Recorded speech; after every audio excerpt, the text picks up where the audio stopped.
FTX executives have recently teamed up to build a new crypto exchange 12 months after FTX collapse. By the way, FTX has filed a $1 billion lawsuit against ByBit over asset withdrawals. However, to what extent will the $1 billion lawsuit get to? In today's video, we will be going round the crypto space while we look at some captivating happenings and their success. Endeavor to stay till the end, as I will be answering a vital question that has been on everyone's mind. If this sounds like something of much interest to you, be sure to check out this new video starting now. Hello and welcome to our channel, where we talk about the latest updates from the world of cryptocurrencies in general. If this is your first time watching one of our videos, we extend a special welcome to you. We invite you to hit the notification bell so you never miss another video. Now, let's dive in.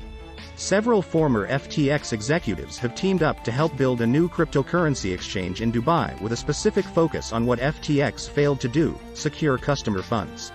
Ex-FTX lawyer Can Sun is leading the way with Trek Labs, a Dubai-based startup that received a license to offer cryptocurrency services in the region in late October.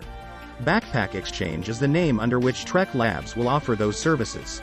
Sun will receive support from ex-FTX employee, Armani Ferranti, who serves as CEO of Trek's holding company in the British Virgin Islands, according to a November 11 report by the Wall Street Journal.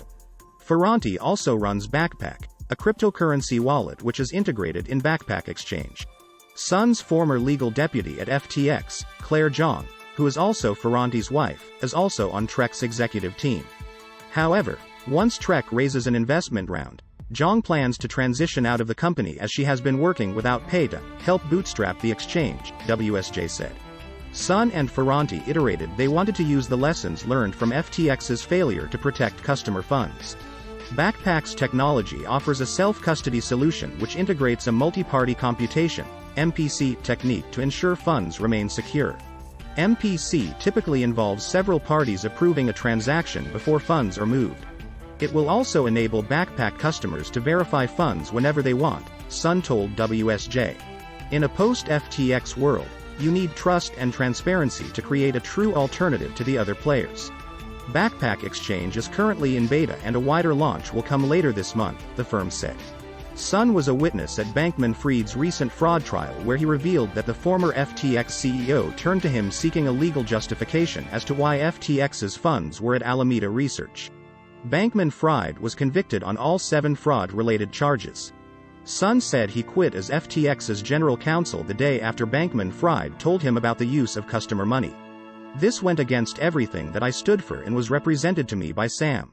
Bankman-Fried's former empire commingled billions of dollars of customer funds through Alameda Research for investment purposes. About $9 billion in customer funds went missing. Well, that's not all. The FTX bankruptcy estate, headed by CEO John J. Ray III, has filed a lawsuit against ByBit, its investment arm Marana, and various executives.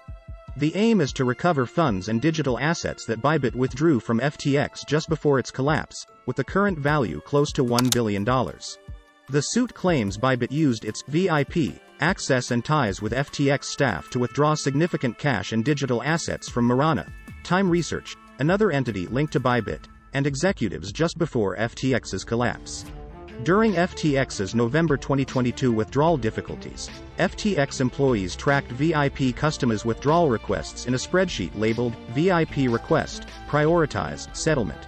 The lawsuit alleges that FTX's settlement team went to great lengths to prioritize Marana's significant withdrawals, resulting in over $327 million in transfers to Marana.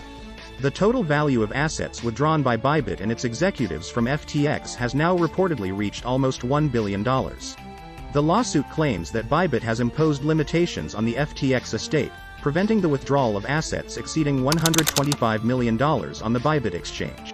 Allegedly, ByBit is using these assets as leverage to seek recovery for a remaining balance of $20 million that it could not withdraw from FTX before its collapse. The lawsuit claims that in October 2021, a ByBit executive privately revealed to FTX that the company controlled BitDAO, now known as Mantle, despite presenting BitDAO as a decentralized organization run by community members. Then, in May 2023, ByBit approached the FTX bankruptcy estate about reversing the transaction, even though the value of the BIT tokens, approximately $50 million at the time, far outweighed the value of the FTT tokens, approximately $4 million at the time. After FTX rejected the illogical proposal, BitDAO swiftly rebranded as Mantle, introducing MNT tokens for BitHolders to convert at a 1-to-1 ratio. As FTX began its conversion, BitDAO allegedly disabled it and held a community vote to decide on restricting FTX from converting its tokens. According to the lawsuit, FTX informed ByBit that the action violated the automatic stay in Chapter 11 bankruptcy.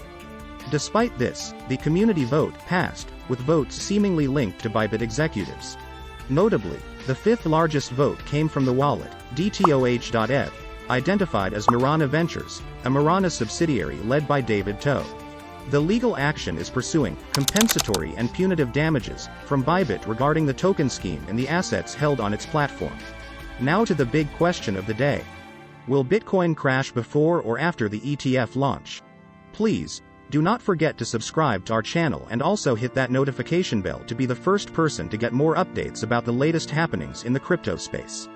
Bitcoin will, most likely, see a serious price drawdown before a key date for institutional investors dawns, says gold bug Peter Schiff. In a recent X activity, the longtime Bitcoin skeptic sounded the alarm over recent BTC price gains.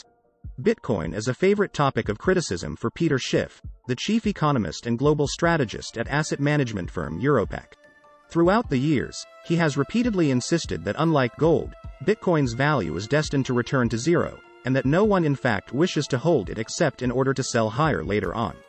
Now, with BTC USD circling 18-month highs, he has turned his attention to what others say will be a watershed moment for cryptocurrency. The launch of the United States' first Bitcoin spot price exchange traded fund, ETF. An approval is thought to be due in early 2024, while rumors that a green light could come in November are thought to have fueled last week's ascent past $37,000. While some believe that the announcement will be a sell the news event, where investors reduce exposure once certainty over the ETF hits, for Schiff, a BTC price come down may not even wait for that. In an X survey on November 9, he offered two scenarios for a Bitcoin crash before and after the ETF launch. Alternatively, respondents could choose buy and HODL till the moon, which ultimately became the most popular choice with 68% of the nearly 25,000 votes. Despite this, however, Schiff stood his ground. Based on the results, my guess is that Bitcoin crashes before the ETF launch, he responded. That's why the people who bought the rumor won't actually profit if they wait for the fact to sell. As was reported, the mood among the institutional sphere is lightening as the ETF debate looks increasingly set to end in Bitcoin's favor. Among the latest optimistic BTC price forecasts is that of AllianceBernstein, which last week predicted a peak of $150,000 next cycle. We believe early flows could be slower and the build-up could be more gradual, and post-halving is when ETF flows momentum could build, leading to a cycle peak in 2025 and not 2024, analysts wrote in a note quoted by MarketWatch and others. The current BTC breakout is just simply ETF approval news getting slowly priced in, and then the market monitors the initial outflows and likely gets disappointed in the short run. Now, I'd love to hear your thoughts on this in the comments section. Write us anything down here, we are very eager to read you. Always remember that you are an important part of our community. With that, we come to the end of this video. If you enjoyed it, give the video a like and don't forget to subscribe. This really helps me with the YouTube algorithm. Also share this video to as many people as possible, let's get this news everywhere. See you in a future opportunity to talk about the latest news that concerns us all as a community. Thanks for watching.